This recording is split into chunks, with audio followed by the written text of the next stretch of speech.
Bismillahirrahmanirrahim. Assalamualaikum warahmatullahi wabarakatuh. Alhamdulillah. Alhamdulillahi rabbil alamin.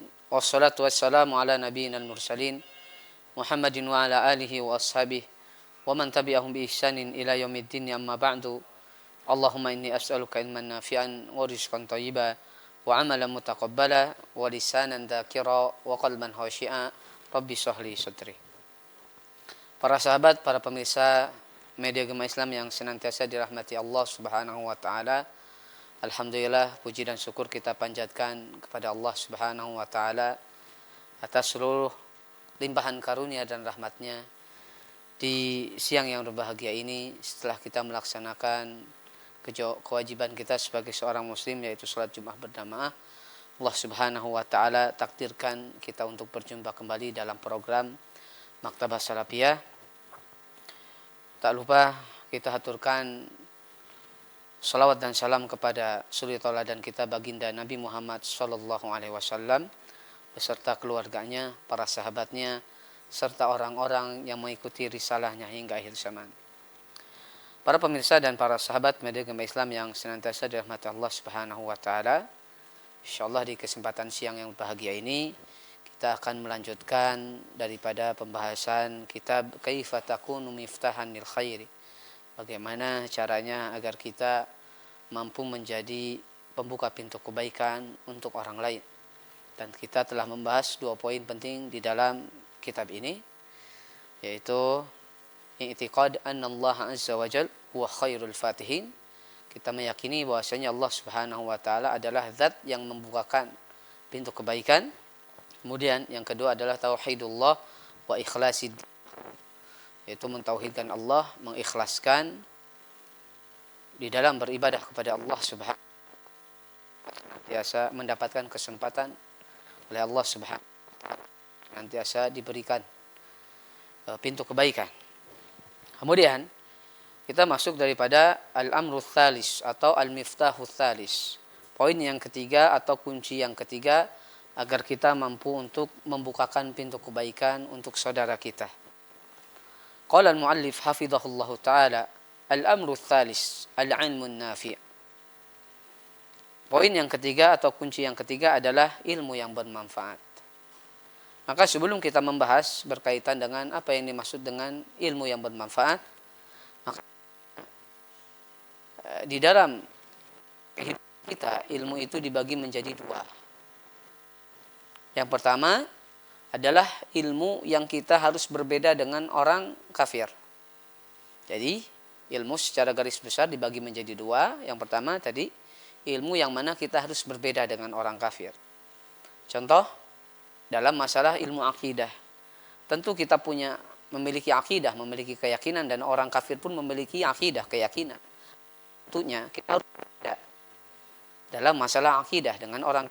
Akidah kita berbeda dengan akidah orang kafir.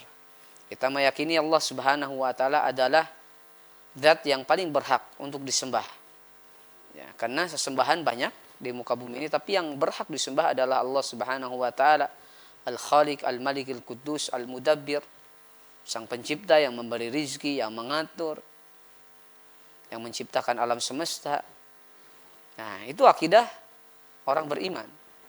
Tetapi orang kafir berbeda dengan akidah kita.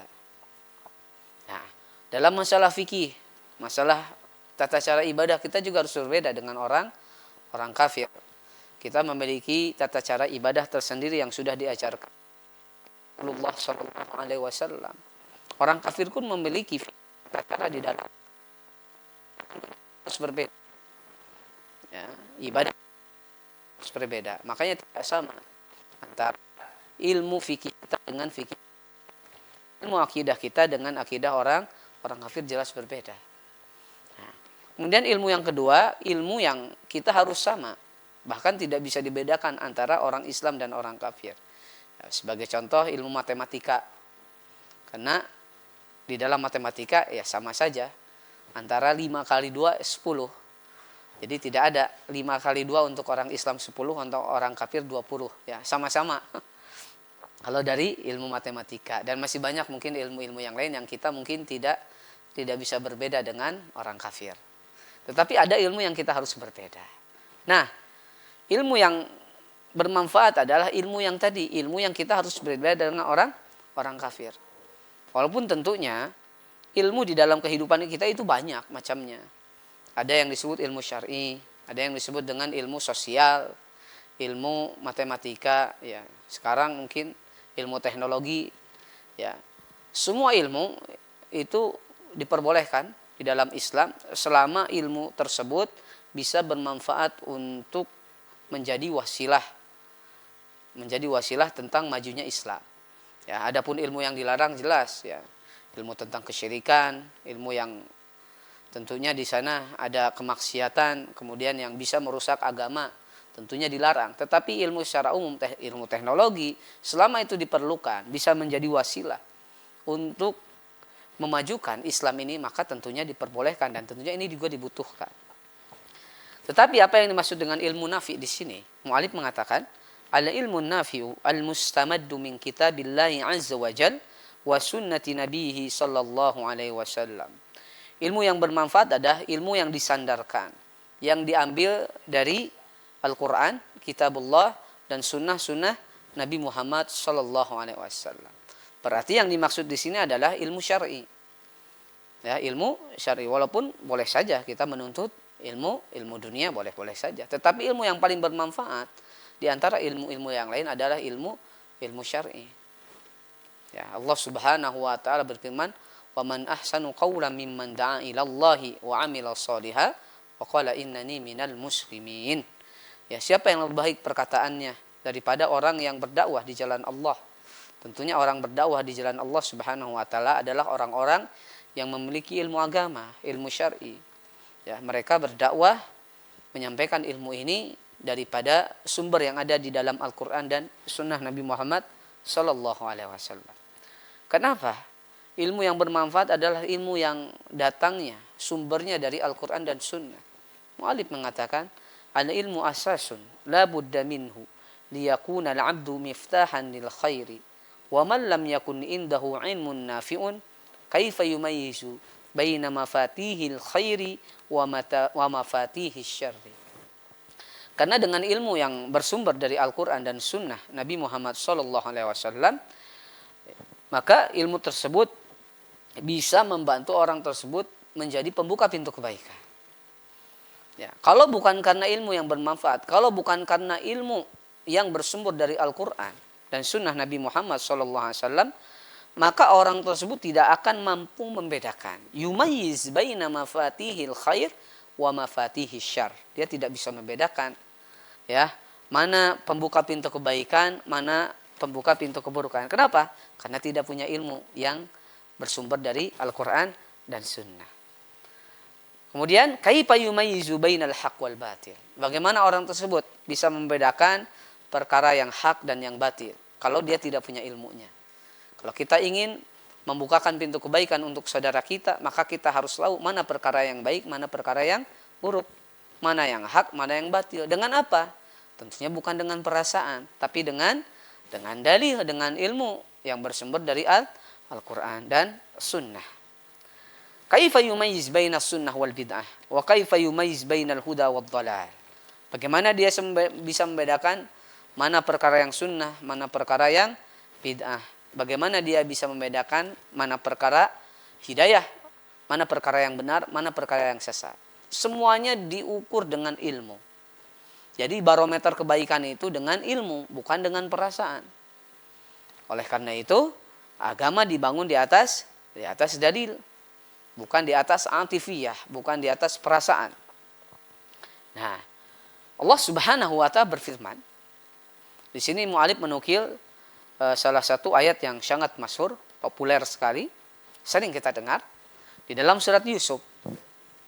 Kama qala Allah azza wa jalla, "Qul hadhihi sabili ad'u ila Allah ala basiratin ana wa man ittaba'ani wa subhanallah wa ma ana minal musyrikin." Ya, "Qul hadhihi sabili." Katakan, inilah jalanku. Aku berdakwah, aku menyeru kepada Allah Subhanahu wa taala ala basirah, di atas basirah. Ma makna basirah? para ulama mentafsirkan basirah adalah al-ilmun nafi, ilmu yang bermanfaat. Karena tentunya tidak ada satu syariat yang Rasul perintahkan, tidak ada satu perintah yang keluar dari lisan Nabi Muhammad SAW, melainkan itu atas wahyu dari Allah Subhanahu wa taala. Wa ma yantiqu 'anil hawa in huwa illa wahyu yuha. Wa ma yantiqu 'anil hawa. Tidaklah Nabi Muhammad itu mengucapkan dengan hawa nafsunya, memerintahkan dengan hawa nafsunya. Tapi apa? In huwa illa wahyu yuha. Itu wahyu dari Allah Subhanahu wa taala. Kalaulah Nabi memerintahkan kepada kita itu dengan egonya, dengan kemauannya, dengan perasaannya, maka tentunya banyak sekali perkara-perkara yang hari ini mungkin tidak mampu untuk kita laksanakan. Contoh, apa yang diwajibkan kepada Nabi tapi tidak diwajibkan kepada umat ini. Contoh, sholat malam bagi Nabi Muhammad SAW itu adalah wajib. Ini min khususiyah, dari kekhususan Nabi Muhammad. Ya ayyuhal muzammil qumil laila illa qalila. Kalau Nabi itu memerintahkan dengan hawa nafsu, ya pasti Nabi memerintahkan, mewajibkan kepada kita untuk kita mampu sholat malam. Untuk sholat malam. Tetapi Allah mewahyukan ya umatnya tidak mampu, maka tidak diwajibkan. Sebagai contoh yang lain, ya, dalam masalah daging domba, daging kambing. Nabi suka daging kambing, makanan favorit Nabi. Tapi Nabi tidak mewajibkan umatnya untuk makan daging kambing. Yang suka silahkan, yang tidak suka juga silahkan. Jadi ya salah kaprah sebagian manusia mengatakan ya merupakan sunnah ketika kita suka makan kambing dan merupakan orang yang tidak makan daging kambing berarti tidak melaksanakan sunnah ya. Ya, karena kita tahu yang berkaitan dengan Nabi itu ada dua. Ada yang disebut dengan ta'ah, ketaatan. Ada yang disebut dengan adah, kebiasaan, jibillah. Jibillah itu karakter yang kita tidak mungkin untuk bisa meniru Nabi. Ya, seperti masalah daging domba, kemudian rambut Nabi panjang, alis Nabi dikatakan nyambung. Apakah setiap kita harus alisnya nyambung? Kan tidak mungkin ini. Ya, Nabi itu tidak pernah memaksa yang umatnya tidak mampu, tetapi Nabi menunggu wahyu dari Allah. Nabi berdakwah itu bukan pakai hawa nafsu, bukan pakai kemauan Nabi, tapi apa? Ala basirah. Di atas basirah, di atas ilmu. Dan setiap perintah yang keluar dari lisan Nabi itu tentunya perintah dari Allah Subhanahu wa taala.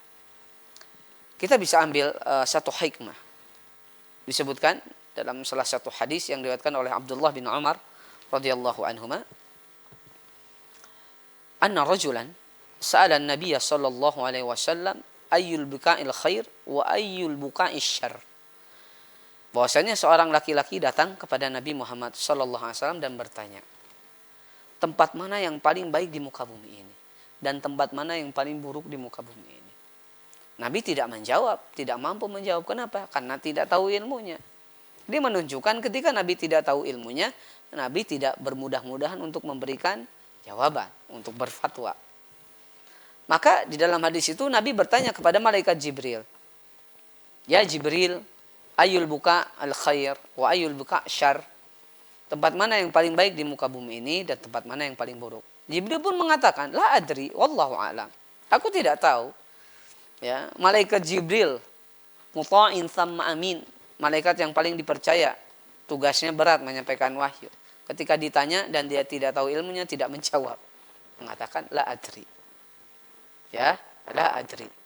Kemudian Nabi mengatakan, sal rabbak. Tanya Rabb kamu wahai Jibril, mana tempat yang paling mulia di muka bumi ini dan mana tempat yang paling buruk? Maka bertanya pada Allah Subhanahu wa taala. Kemudian Allah menjawab, al-buka al-khair al-masjid. Tempat yang paling mulia di muka bumi ini adalah masjid. Dan tempat yang paling buruk di muka bumi ini adalah pasar.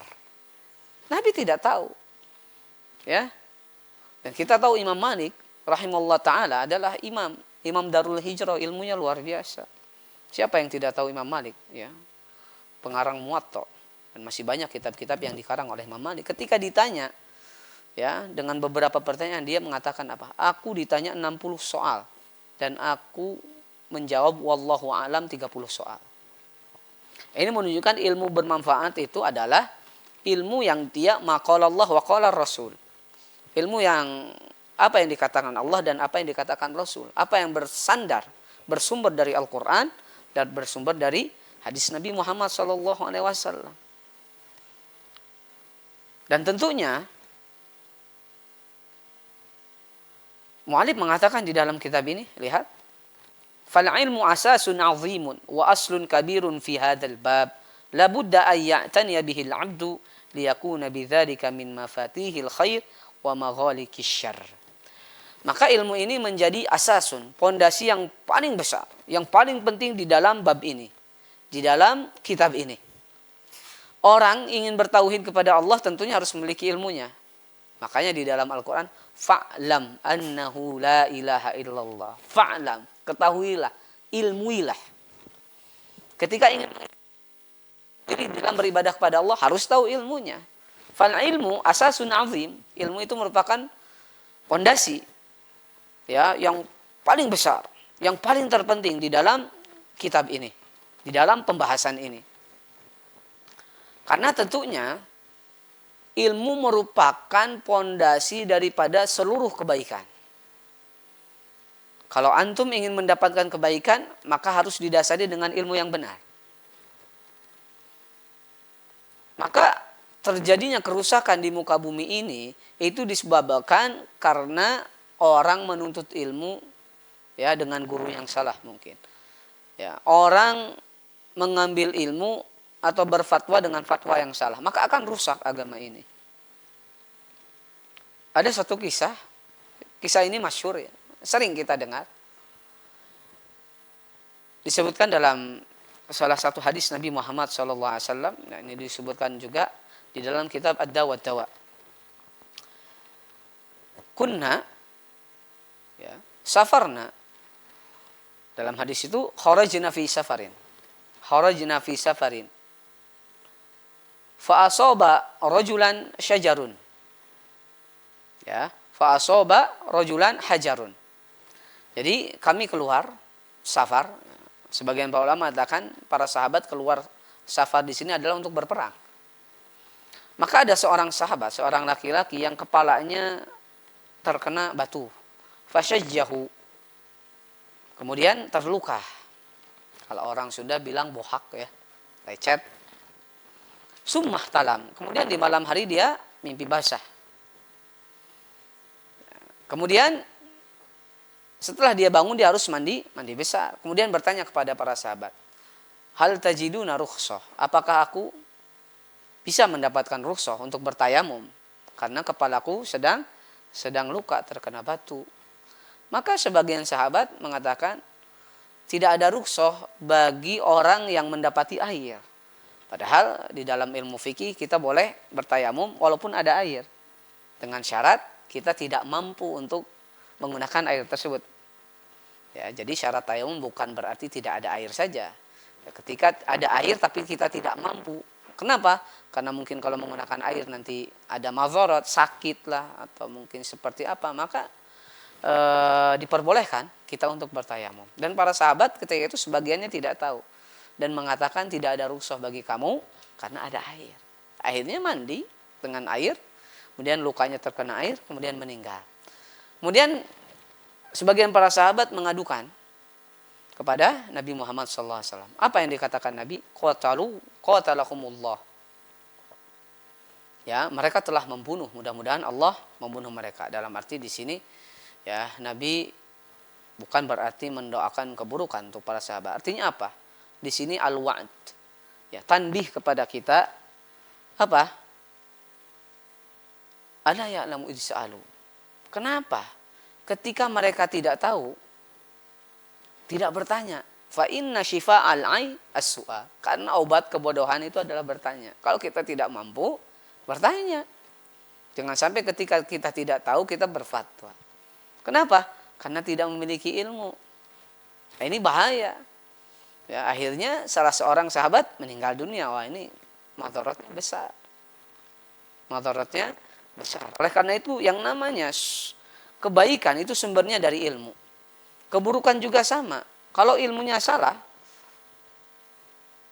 maka keburukan itu akan terjadi. Kalau ilmunya benar yang disampaikan, maka kemaslahatan, kebaikan itu akan ada.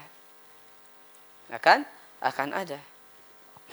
Oleh karena itu, orang yang memiliki ilmu yang bermanfaat tentunya akan mendapatkan dua keutamaan.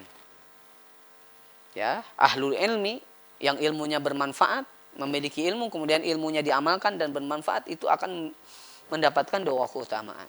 Keutamaan yang pertama yaitu untuk dirinya. Untuk dirinya. Kenapa? Karena setiap kita berharap agar kita menjadi hamba yang istiqomah. Maka tidak mungkin orang itu bisa istiqomah kecuali orang itu memiliki ilmu yang bermanfaat. Antum ingin istiqomah mendawamkan sholat, harus tahu tata cara sholat seperti apa, mubtilat sholat, pembatal sholat, kemudian sunnah-sunnah sholat, keutamaan sholat. Maka kita bisa istiqomah ketika kita memiliki ilmu yang bermanfaat, yang bersandarkan, bersumber dari Al-Quran, Sunnah.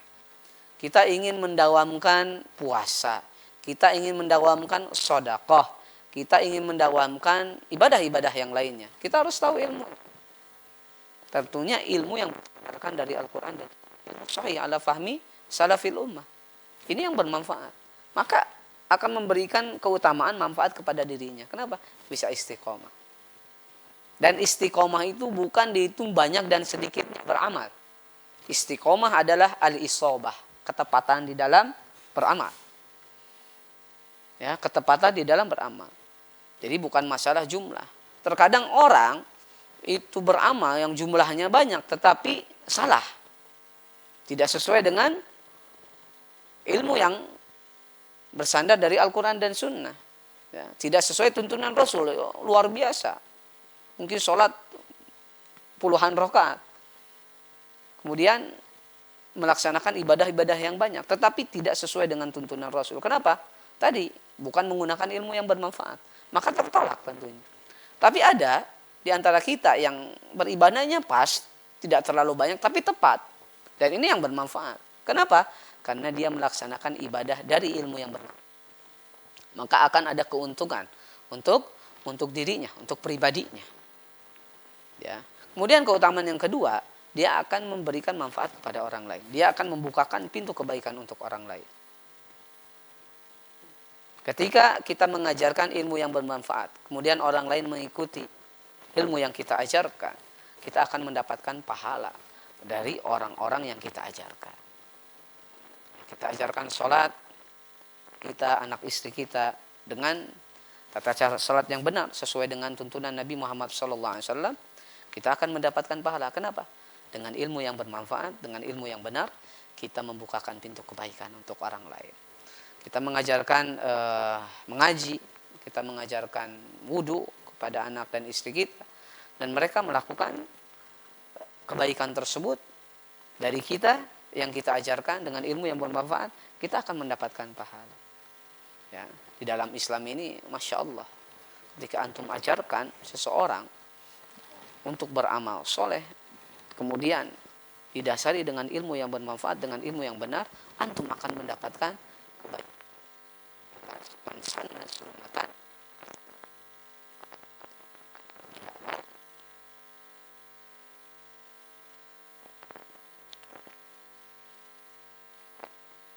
Maka dia akan mendapatkan pahala dari orang yang mengamalkan kebaikan tersebut tanpa dikurangi sedikit pun. Ketika kita memiliki ilmu, kemudian ilmu ini kita manfaat, yang bermanfaat, kemudian kita,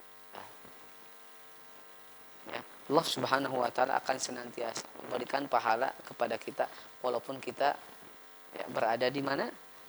Di dalam yang akan mengalir. Oleh karena itu, yang disebut sedekah jariyah, amal jariyah. Mengatakan di dalam hadisnya, idza mata ibnu adam in qata'a amaluhu amin insalah. Apabila Adam meninggal, itu terputus pahalanya kecuali perkara. Salah satunya adalah sedekah jariyah, amal jariyah juga. Oleh karena itu, lihat kebaikan para ulama, ilmu yang bermanfaat. Siapa yang tidak kenal Muwatta Imam Malik? Imam Malik sudah meninggal ratusan tahun yang lalu, tapi sekarang masih dibaca kitabnya. Nah, maka Imam Malik akan mendapatkan kebaikan. Kemudian kitab ulama yang lainnya, kitab-kitab Imam Syafi'i, kitab Imam Ahmad, kitab Ibnu Taimiyah, Ibnu Hajar Al-Asqalani, kemudian ulama-ulama yang lainnya, mereka sudah mati ratusan tahun yang lalu, tapi karya mereka masih dibaca hari ini. Mereka akan senantiasa mendapatkan kebaikannya. Ini yang bermanfaat. Berapa banyak orang tahu tentang tata cara sholat karena membaca kitab para ulama. Kita tahu tata cara sholat, baca kitab para ulama. Kita tahu apa sunnah-sunnah sholat dari mana? Baca dari kitab para ulama. Mereka akan mendapatkan kebaikan. Oleh karena itu, kita ketika ingin mendapatkan kebaikan, walaupun kita sudah tiada, maka senantiasa kita harus menanam yang namanya kebaikan kepada orang lain dengan ilmu kita, dengan ilmu kita. Ya, bahkan seorang yang Allah karuniakan ilmu dan ilmu itu bermanfaat, tentunya Allah Subhanahu wa taala akan menempatkan derajat mereka nanti di yaumil kiamah dengan derajat yang tinggi. Para ulama akan mendapatkan tempat yang mulia di antara manusia yang lain.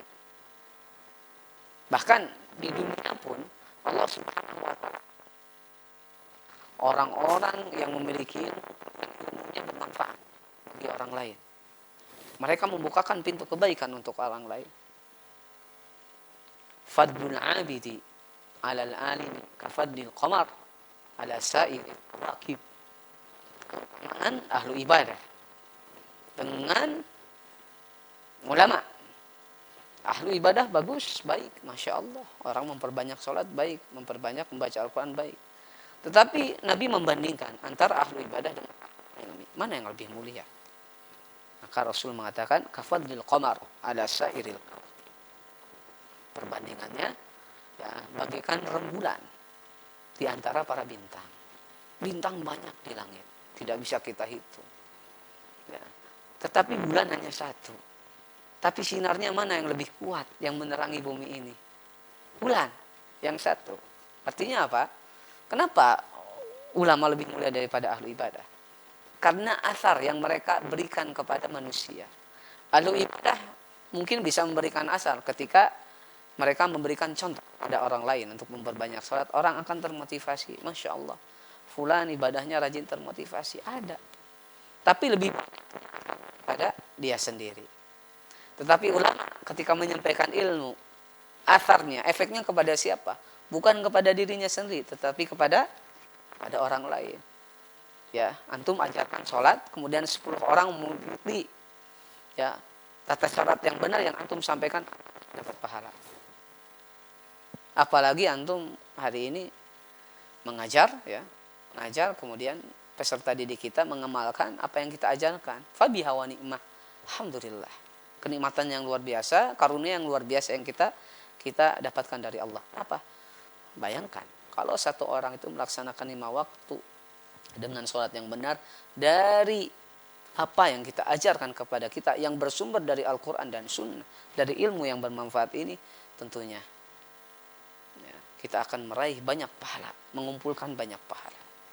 Maka al-ilmu nafi, ilmu yang bermanfaat itu adalah sumber daripada kebaikan.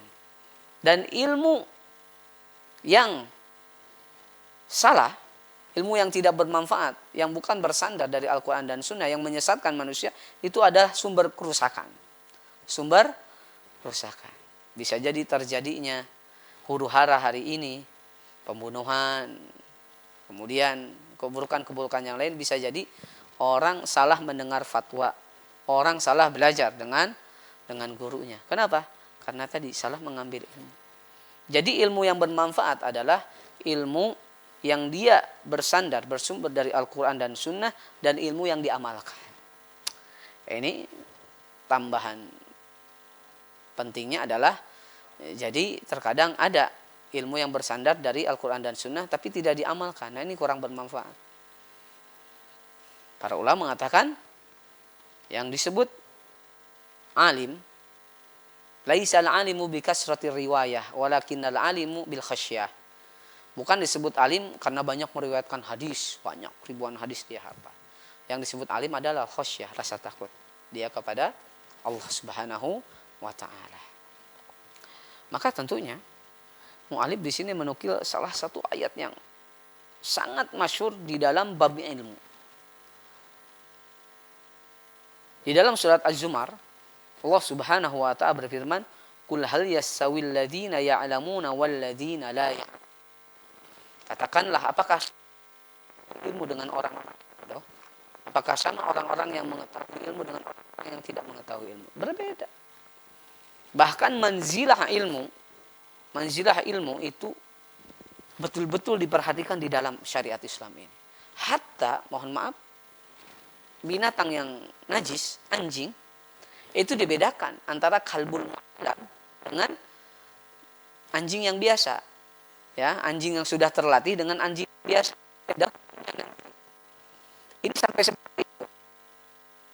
Pun mohon maaf, binatang yang najis itu Allah bedakan dalam segi ilmunya. Kalau ini kalbun mu'allam khusus dengan anjing yang biasa. Kenapa? Yang satu berilmu, yang satu tidak. Apalagi manusia yang Allah berikan akal untuk berpikir. Tentunya Allah bedakan mana di antara hambaku yang berilmu dan hambaku yang tidak berilmu.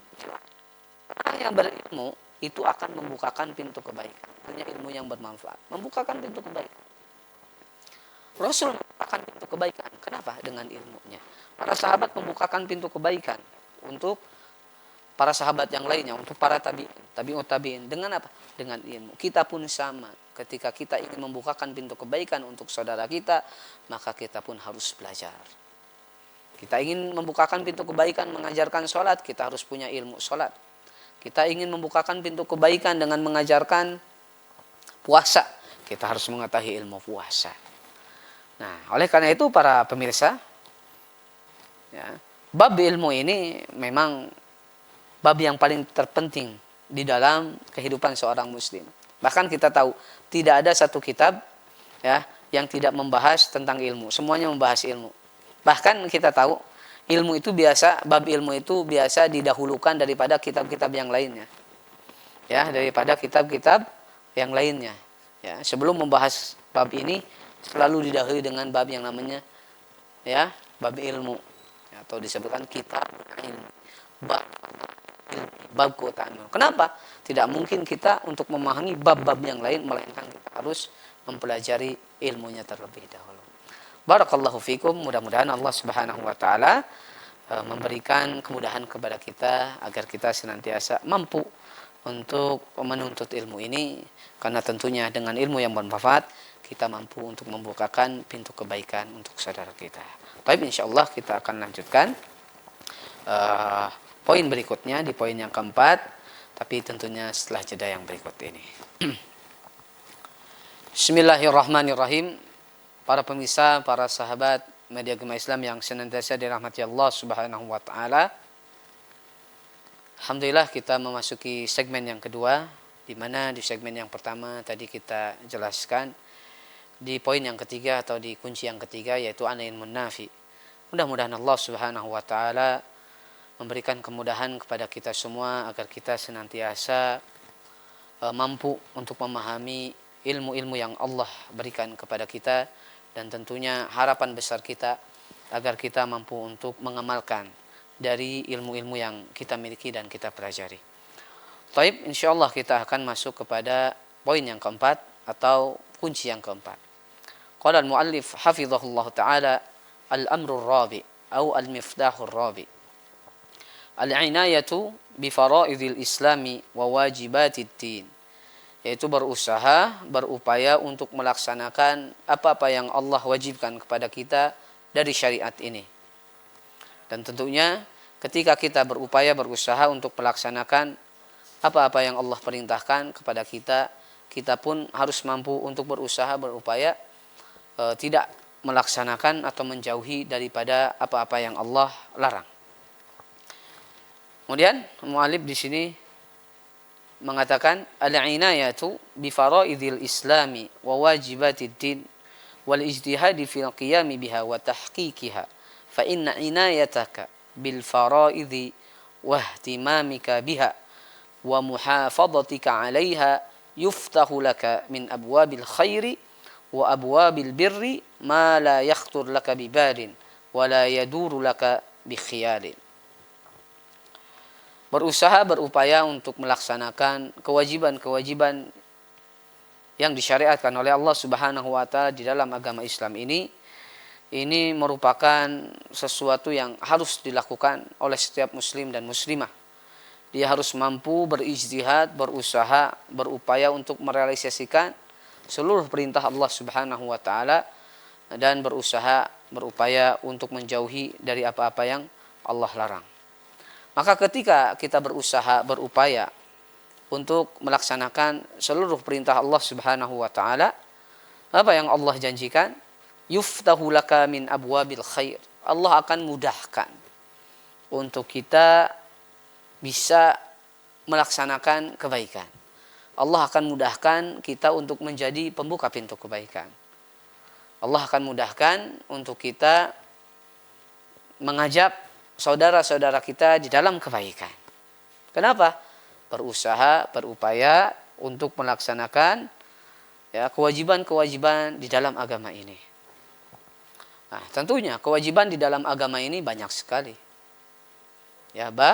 Banyak sekali. Dan kita lihat potret daripada kehidupan para sahabat yang Allah berikan keberkahan di dalam hidup mereka. Yang Allah berikan kemudahan di dalam beribadah kepada Allah Subhanahu wa taala. Para sahabat Allah berikan keberkahan, Allah berikan kemudahan untuk satu sama lainnya membukakan pintu kebaikan. Kenapa? Para sahabat adalah orang yang berusaha, berupaya untuk melaksanakan kewajiban-kewajiban yang Allah perintahkan di dalam agama ini. Oleh karena itu, para sahabat mudah untuk mendapatkan kebaikan. Allah bukakan pintu kebaikan selebar-lebarnya. Dan Allah mudahkan untuk mereka memberikan manfaat, memberikan kebaikan kepada saudaranya. Kenapa? Satu, al-inayah bi faraidil Islam. Mereka adalah manusia yang berusaha, berupaya untuk berusaha melaksanakan kewajiban-kewajiban di dalam agama ini. Jadi, ketika Allah memerintahkan sesuatu kepada para sahabat, mereka adalah orang yang pertama yang bertanya kepada Nabi Muhammad SAW tentang tata cara ibadah tersebut, tentang tata cara mengamalkan kewajiban tersebut. Contoh, ketika Allah Subhanahu wa taala memerintahkan orang-orang yang beriman mendoakan Nabi Muhammad SAW bersolawat kepada Nabi. Innallaha wa malaikatahu yusalluna 'alan nabi ya ayyuhalladzina amanu sallu 'alaihi wa sallimu taslim. Wahai orang-orang yang beriman, sallu, bersalawatlah. Kepada siapa? Kepada Nabi. Maka para sahabat berbondong-bondong datang kepada Nabi dan bertanya, engkau mengajarkan kami tahmid, tahlil. Sekarang Allah memerintahkan untuk mendoakan kamu, bersalawat kepada kamu. Bagaimana caranya bersalawat? Lain halnya dengan kita hari ini. Terkadang kita tahu perintah sholat, tetapi tidak bertanya bagaimana tata cara salat yang benar. Kita tahu perintah wudu, tapi terkadang kita tidak bertanya bagaimana tata cara wudu yang benar. Lain halnya dengan para sahabat. Dia bertanya, tidak tahu ilmunya bertanya, berusaha untuk mampu melaksanakan apa yang Allah wajibkan, apa yang Allah perintahkan kepada mereka. Akhirnya Nabi mengatakan, bersalawatlah kepadaku, Allahumma sholli ala Muhammad wa ala, sampai dengan akhir. Bahkan Nabi mengatakan, wassallu alayya haitsuma kuntum fa inna sholatakum tabluguni haitsu kuntum. Jadi kita boleh bersalawat kapanpun kepada Nabi Muhammad SAW. Ketika bekerja juga boleh Allahumma sholli. Apalagi disunahkan hari Jumat memperbanyak bersalawat kepada Nabi Muhammad SAW. Ini para sahabat seperti itu. Ketika diperintahkan perkara syariat di dalam agama ini yang diwajibkan, maka bertanya. Ini semangat. Begitupun ketika Allah larang dalam suatu hal, dalam suatu perkara, mereka pun orang yang pertama meninggalkan perkara tersebut. Kita bisa ambil contoh tentang pelarangan khamar. Tentang pelarangan khamar. khamar itu dilarang dalam beberapa fase. Jadi tidak secara sekaligus langsung.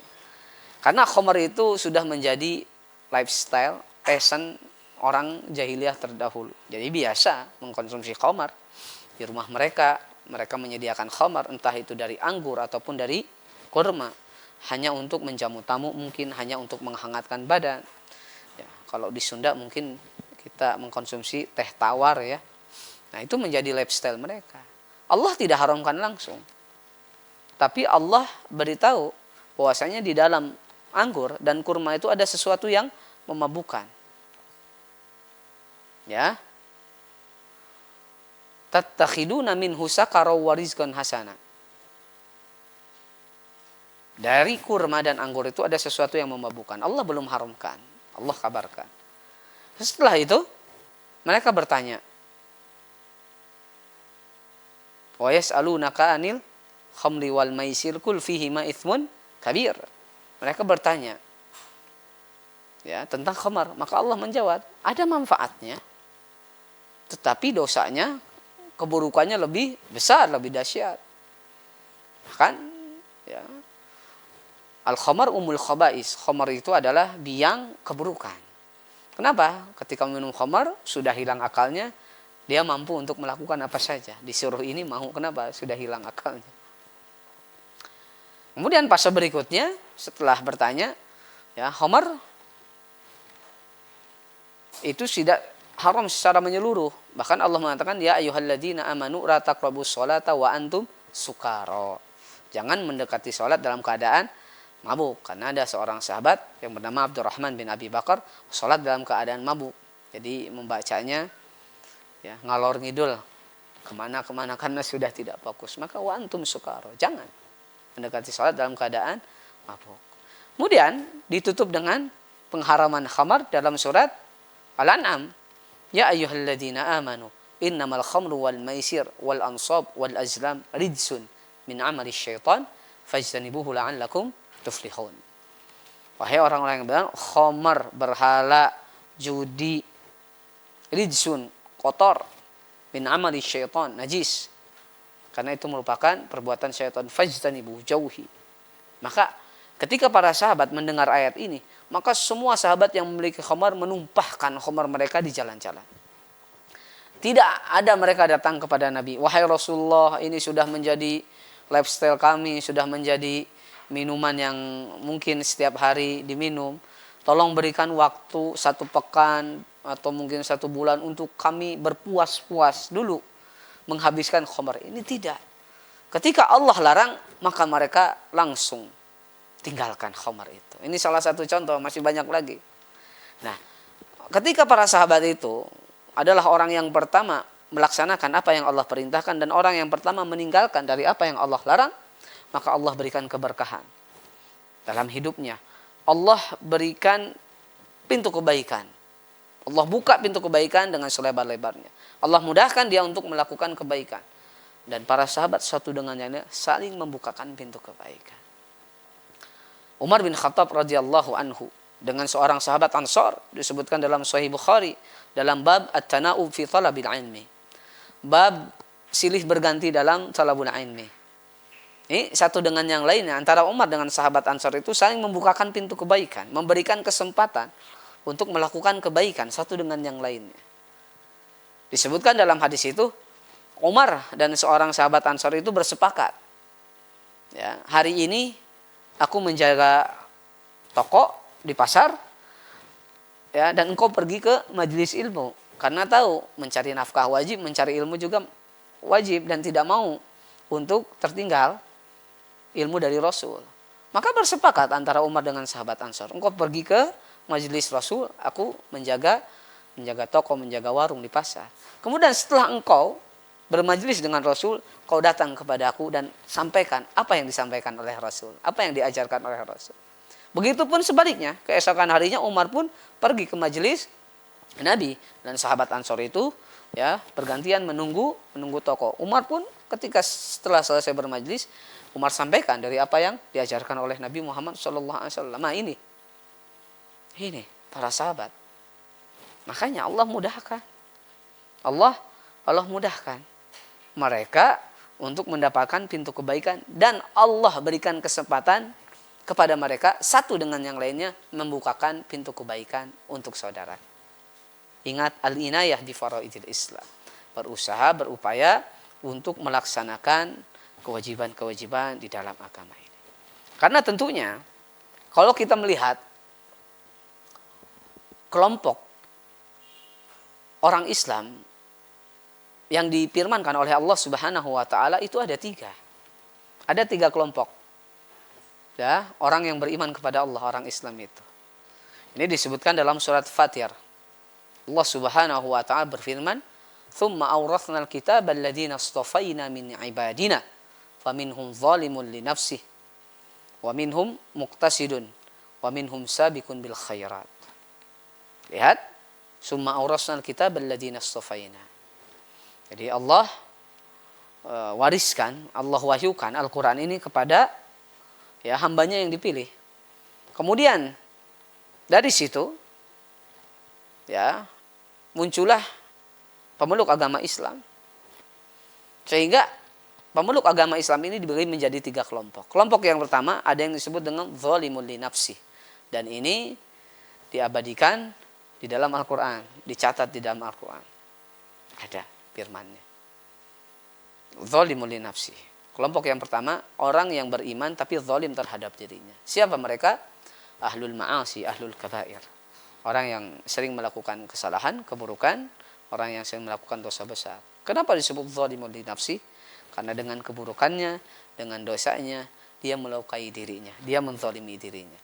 Bisa jadi ya, ketika mereka melakukan kemaksiatan, keburukan, bisa jadi Allah Subhanahu wa taala azab mereka terlebih dahulu ke dalam neraka. Setelah itu Allah masukkan ke dalam surga. Tapi bisa jadi Allah Subhanahu wa taala ampuni dosanya. Ini tahta masyiatillah, di atas kehendak Allah. Tapi yang menjadikan orang itu masuk ke dalam neraka terlebih dahulu itu disebabkan keburukan. Maka orang yang sering melakukan keburukan, dosa besar, itu melukai dirinya. Karena disebabkan dosanya Allah bisa jadi menghukum dia terlebih dahulu. Zalim terhadap dirinya. Apakah ada orang seperti ini? Banyak. Banyak hari ini. Maka jangan heran ketika ada orang Islam yang mungkin pernah berzina, pernah membunuh, atau pernah melakukan dosa-dosa besar yang lain. Karena Allah sudah firmankan di dalam Al-Quran. Ada orang yang beriman yang seperti itu, yang dia masuk kepada kelompok zalimul li nafsi. Kelompok yang kedua, wa minhum muqtasid, yaitu orang yang beriman yang hanya melaksanakan yang wajib-wajib saja. Dia melaksanakan sholat 5 waktu, dia puasa Ramadan, dia zakat fitrah, dia haji dan umroh. Ya, dia melaksanakan hal-hal yang wajib di dalam Islam ini. Maka itu bagus, baik. Dan bisa jadi Allah Subhanahu wa taala masukkan orang tersebut ke dalam surga. Dikarenakan mereka berusaha, berupaya untuk melaksanakan hal-hal yang Allah perintahkan, hal-hal yang Allah wajibkan. Banyak kita lihat hari ini orang Islam yang hanya melaksanakan sholat 5 waktu tanpa melaksanakan yang sunnah. Banyak. Kelompok yang ketiga, nah ini kelompok yang paling istimewa. Sabiqun bil khairat. Siapa mereka? Adalah orang yang berlomba-lomba dalam kebaikan. Nah ini para sahabat tentunya masuk pada kelompok yang ketiga. Mereka itu melaksanakan yang wajib dan tentunya mereka menambah dengan perkara-perkara yang sunnah. Para sahabat, salafus saleh.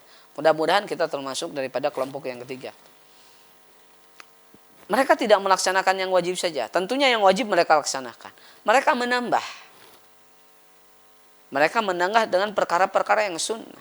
Salat wajib mereka laksanakan. Zuhur, asar, maghrib, isya, subuh dilaksanakan. Mereka menambah dengan salat qobliyahnya, dengan salat duhanya, dengan salat malamnya. Mereka puasa Ramadan, mereka menambah dengan puasa sunnahnya, puasa Senin Kamisnya, puasa Daudnya, dan puasa yang lainnya. Nah inilah hamba yang paling istimewa, yang Allah Subhanahu wa taala akan memberikan kasih sayang yang lebih daripada yang lainnya. Jadi Allah akan memberikan perhatian yang khusus kepada kelompok yang ketiga ini. Di dalam hadis qudsi Allah Subhanahu wa taala berfirman, "Man 'ada li waliyan faqad adzantuhu bil harbi." Lihat kalimatnya, barang siapa yang menyakiti waliku, maka dia telah mengumumkan perang kepadaku. Wali di dalam Islam itu ada. Wali Allah adalah ada. Yang menjadi pertanyaan, siapa wali Allah? Apakah wali Allah itu yang bisa terbang mungkin? Sekarang dikatakan bisa, wah ceritanya luar biasa ya. Itu wali Allah. Wali Allah itu satu, udah. Alladzina amanu wa kanu yattaqun. Setiap orang yang beriman dan bertakwa dia wali Allah. Mau dari negara mana, suku mana, selama dia beriman dan bertakwa, maka wali Allah. Siapa yang menyakiti wali Allah, orang yang beriman dan bertakwa, maka kata Allah, dia telah mengumumkan perang kepadaku. Wa ma taqarraba ilayya 'abdi bin nawafil hatta uhibbah wa kuntu asma'uhu alladhi yasma'u bihi. Dan tidaklah seorang hamba yang beriman dan bertakwa mendekatkan diri kepadaku dengan perkara-perkara yang sunnah. Ya, dia sholat wajib ditambah sholat sunnah, dia puasa wajib ditambah puasa sunnah. Mendekatkan diri kepadaku dengan perkara yang sunnah, maka aku senantiasa akan memperhatikan gerak-geriknya. Kemana dia melangkah, aku akan memperhatikan dia. Nah, Allah perhatikan kepada hamba-hambanya yang tadi berusaha melaksanakan perkara-perkara yang wajib dan menambah perkara-perkara yang sunnah. Kalau kita mampu untuk melaksanakan yang sunnah, silahkan laksanakan. Tapi ingat, jangan sampai yang sunnah kita laksanakan, yang wajib kita tinggalkan. Ya, sholat sunnahnya dinyalakan tapi subuhnya tidak dilaksanakan. Nah, jadi jangan sampai terbalik ya. Kalau kita tidak mampu untuk melaksanakan sunnah, ya sudah, tidak apa-apa. Kita laksanakan hal-hal yang wajib. Tapi tentunya seorang muslim harus punya himmah aliyah, punya cita-cita yang tinggi. Kalau kita mampu untuk melaksanakannya wajib, bismillah, Allah berikan kemudahan kepada kita, insya Allah kita mampu untuk melaksanakan perkara-perkara yang sunnah.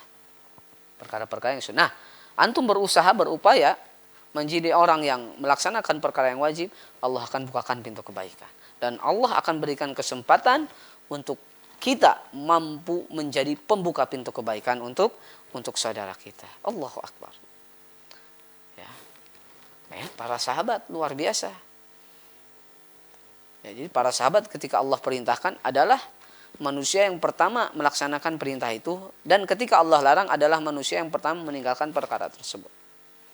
Ya, itu kalau kita baca kisah-kisah tentang perintah di dalam Islam ini, maka para sahabat tidak pernah mereka menawar kepada Nabi. Tidak ada bahasa sebentar ya Rasulullah, berikan kami waktu untuk berpikir, berikan kami waktu untuk ini, untuk itu, tidak. Mereka laksanakan. Kenapa? Karena tahu itu perintah Allah Subhanahu wa taala yang di dalamnya ada hikmah, yang di dalamnya ada kebaikan. Maka seorang muslim dan muslimah harus bercita-cita, berharap kepada Allah Subhanahu wa taala agar dia mampu menjadi hamba yang istiqomah, hamba yang senantiasa berada di shiratal mustaqim, jalan yang lurus, jalan yang diberkahi oleh Allah Subhanahu wa taala, agar Allah Subhanahu wa taala senantiasa membukakan pintu kebaikan untuk dirinya, dan Allah Subhanahu wa taala memberikan kesempatan kepada dia agar dia mampu membuka pintu kebaikan untuk saudaranya. Barakallahu fikum. Mudah-mudahan 2 poin ini menjadi motivasi untuk kita semua agar kita mampu berupaya, berusaha menjadi pintu kebaikan untuk saudara-saudara kita. Barakallahu fikum. Subhanakallahumma wa bihamdika asyhadu an la ilaha illa anta astaghfiruka wa atubu ilaik. Wassalamualaikum warahmatullahi wabarakatuh.